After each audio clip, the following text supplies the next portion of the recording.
Come di consueto, in diretta dalla sede della Protezione Civile del Veneto, ebbene, confermata la zona rossa per la regione, anche se Zaia dice che venerdì prossimo chiederà una verifica dei parametri e se in caso fossero da zona arancione chiederà il passaggio di zona. Favorevole alla riapertura delle scuole con il tampone fai da te agli studenti settimanalmente. Oggi c'è stata infatti la protesta qui poco fa dei genitori contro la didattica a distanza. Sul fronte dei vaccini è prevista una accelerata nella profilassi, dato che ora i vaccini ci sono, in media settimanalmente 300.000 dosi, ci hanno detto, per cui parallelamente alla vaccinazione dei soggetti fragili e delle persone anziane si potrà anche provvedere alla distribuzione di una quantità di vaccini alle aziende. Si punta ad arrivare a 50.000 dosi al giorno.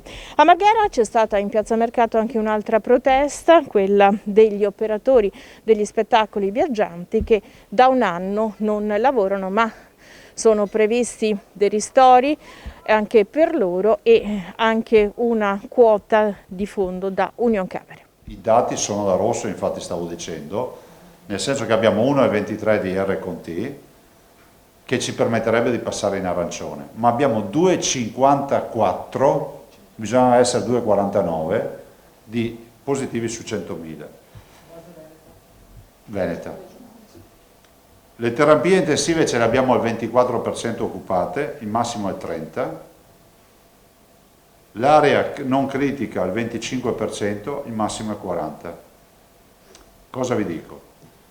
Vi dico che c'è ancora questo strappetto da fare.